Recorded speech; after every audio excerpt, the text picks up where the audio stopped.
raadiyoonii Dirree Shaggar. Raadiyoonii Dirree Shaggar. Raadiyoonii Dirree Shaggar.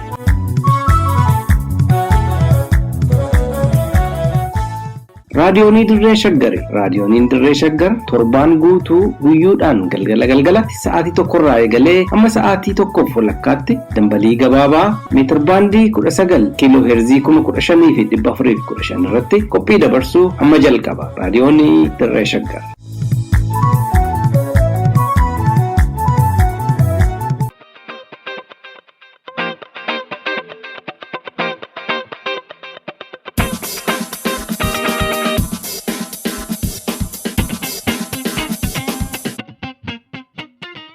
Akka mul'atan kabajamtoota hordoftoota raadiyoonii Dirree Shaggar akkam jirtu nagaan keenya kabajaa bakka isin jirtan hundatti isin qaqqabu oduu guyyaadhaa isin dhageessisa oduu waliinis an iftuu galataati. Giddaa ayyaanaatti dargaggoon tokko mana maatii isaatii baafamuun waraana mootummaan ajjeefame. Godina Baalee Bahaa keessatti daa'imman dhibee gifiraan hubamaa jiru hanqinni qorichaa yaaddoo ta'eera. Waraanni bilisummaa Oromoo lola gaggeessaa jiruun injifannoo gonfachuun ibsame. Itoophiyaa keessatti namoonni miliyoona 1.7 ta'an balaa lolaan akka miidhaman dhaabbata mootummoota gamtoomanitti waajjirri deeggarsa namoomaa beeksise. Kanneen jedhan bal'inaan isin biraan gahaa amma xumuraatti na waliin tura.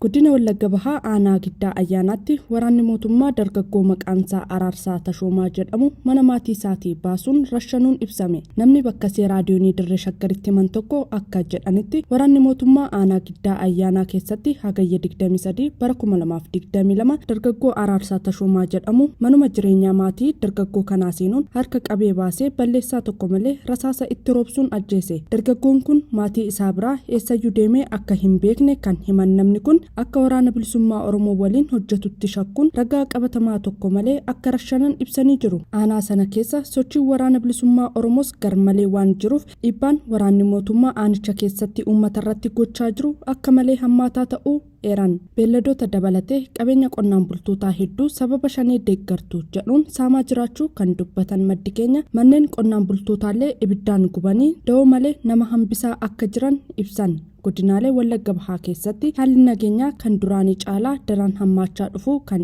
eeran maddi keenya jiruu fi jireenyi uummataa sadarkaa yaaddessaa keessatti kufee jiraachuu himan. Keessumaa maatiin ijoollee fi firoonni isaanii miseensa waraana bilisummaa Oromoo ta'uun beekame gara jabina guddaan gochaan sukkanneessaa irratti raawwatamaa jiraachuu ibsan. Akkasumas namoota hedduu shanee deeggartu jechuun ukkaamsanii erga hidhanii booda qarshii humna isaanii olii gaafachuun dararaa ilma namaatiif hin malle irraan ga'aa akka jiran ibsanii jiru. Jechuun kan gabaase Wabii Waaqooti.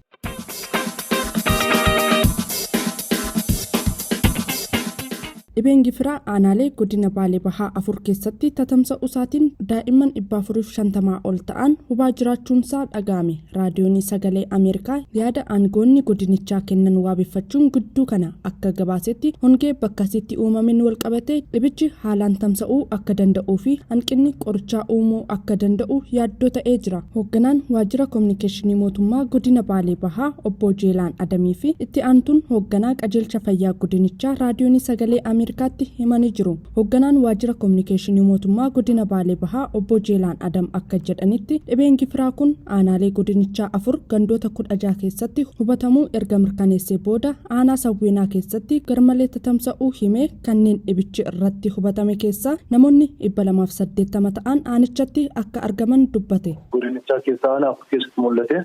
Bal'inni isaa aanaa Sawweenaa irratti kan bal'atu gandoota 16 akka godinatti kan addabee rakkoo kanaan hawaasni saaxilame. Aanaalee kanneen keessaa tokko aanaa Gololchaati. Sawweenattis ganda 12 irratti mul'ate. Aanaa Raayituutii fi aanaa Laga Hidhaati. Bal'inni isaa aanaa Raayituu fi aanaa Laga Hidhaa ganda tokkodha. Daa'imni qabamallee baay'inaan daa'imman irratti kan mul'atu.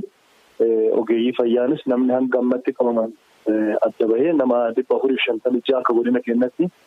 Kana keessaa 296 yaala ogeeyyii fayyaatiin fayyanii jiru. Tokkoffaa gadi bu'amee wanti sun adda baha ogeeyyiidhaan mana yaalatti illee adda baasanii yaala sana akka hin babal'anne daa'imman kan ciibsanii iddoo tokko tokkotti yaalamaa jiran jechuudha. Keessattuu bal'inaan aanaa sawween irratti naannoo 280 irra qabamanii kun ammoo bal'inaan adda bahee ganda 12 irratti illee ammaa yeroo aanaa sawween irratti inni kun addaan bahee laallamee ogeeyyiin sadarkaa godinaa jiran gadi bu'anii koreen dhaabbatee ogeeyyiin buufataa isteeshiniin fayyaa kallattiidhaan hojjechuudhaan dhibee kan adda baasanii bakka hin gahinetti ittisa irratti bakka gaheerratti ammoo akka hin babal'anne irratti xiyyeeffannaadhaan yaala godhuudhaan.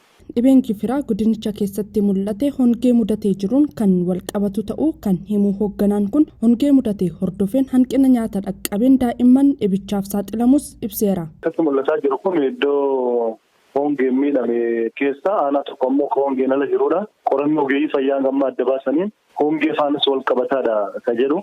Keessattuu namni hanqinni nyaataa daa'imman irratti waan mul'atuuf kan afaanis hin deemaa jechuudha. Sababa kanaaf namni deeggarsa tattamallee daa'imman barbaadanillee emerjensiidhaan deeggaramaa jiru. Deeggarsi mootummaan taasisu qofti gahaa miti. Hawaasni bal'as walii wajjin aadaa duudhaa Oromummaa akka namatti deemanii wal deeggaruun dhaabbilee miti mootummaa deeggaruun hawaasni biyya keessaa bala jiranis rakkoo kana baraaruudhaaf yoo deeggarsi midhaan nyaatallee taasisan gaariidha. Dibichi garuu hongee faanas wal qabataadha amantaa nama ogeeyyii fayyaa nu qabu. Hooggantuu ittaantuu qajeelcha fayyaa godina Baalee Bahaas hongee godinicha keessa jiruun wal qabate hawaasni nyaata barbaacha wal keessa waan socho'uuf dhibeen kun babal'achaa deemuudhaan hanqina qorichaa uumuu akka danda'u yaaddoo qabdu ibsiteerti. Amma faga ammaatti waan hanqatee hin qabnu haa ta'u garuu nu hanqata jennee sodaanna. Dhibichi babal'atuu danda'a. Roobna gammaa roobni uummanni beela qaba wal keessa socho'a.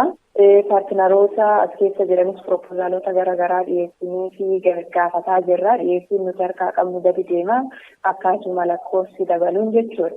Ammaaf qoricha hanqinaa ammatti harkarratti nu hanqate hin jiru. Haa ta'u garuu dhibeen kun bal'ataa yoo inni deema ta'u ta'e dhiyeessiin qorichaas nu hanqachuu danda'a sodaa jiru qaba. Liban jaarsotu qindeesse.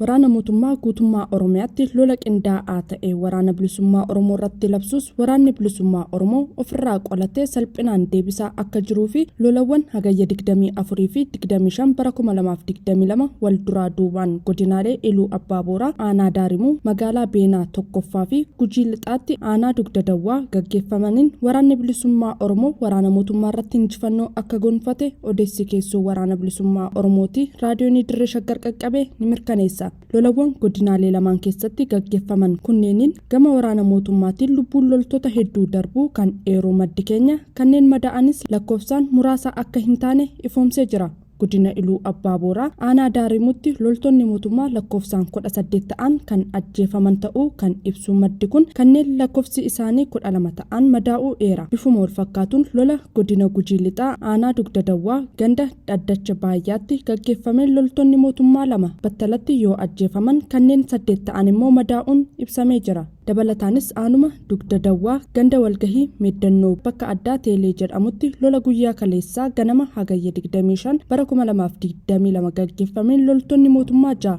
yoo ajjeefaman 2 immoo madaa'uun beekamee jira.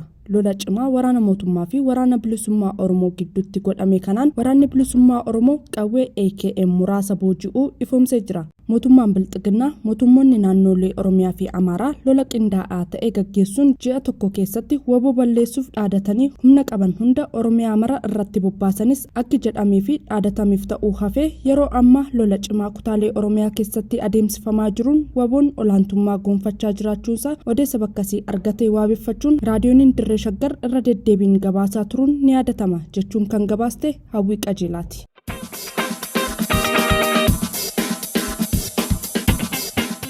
Waqtii ganna baranaatiin wal qabatee balaa lolaan torbeewwan dhufan kana keessa kutaalee Itoophiyaa bakka adda addaatti mudachuu maluun namoota buqqaatiif saaxilamu jedhamee yaadda'amuuf 400 ol ta'an dabalatee kanneen miliyoona 1.7 ol ta'an miidhamuu akka hin oolle dhaabbata mootummoota gamtoomanitti waajirri deeggarsa namoomaa Oochaan beeksise. Gabaasni dhaabbatichaa gidduu kana ifa ta'e akka agarsiisutti Itoophiyaan hongee hamaa waggoota 40 as mudatee hin beekne keessatti argamuu isheetiin hanqina nyaataa hammaataa dhaqqabuu danda'uun namoonni gara miliyoona 17 ga'an gargaarsa namoomaatiif kan saaxilaman ta'a. Sababuma kanaanis beelladoonni miliyoona 3.5 ol ta'an hongee cimaa mudate kana dandamachuu dadhabuun uumuu akka danda'an gabaasichi ni hubachiisa. Barana qofa Itoophiyaa keessatti namoonni miliyoona 24 ol ta'an deeggarsa namoomaa argachuu kan ibsu gabaasni jaarmiyaa dhaabbata mootummoota gamtoomanii kun namoota deeggarsa namoomaa argatan kunniin keessaa kanneen miliyoona 20 ol ta'an gargaarsa midhaan nyaataa yoo argatan kanneen miliyoona 3 ol ta'an ammoo deeggarsa qonnaa akkasumas kanneen miliyoona 3tti tilmaamaman tajaajila bishaan dhugaatii fi meeshaalee qulqullinaa argachuu isaanii ifoomseera jechuun kan gabaase Liiban Jaarsooti.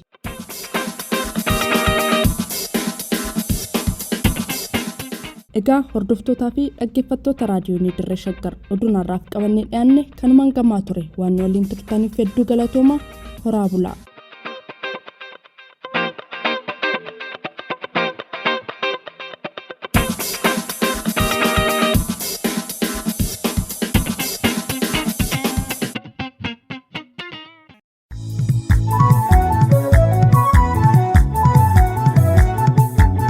raadiyoonii Dirree Shaggar.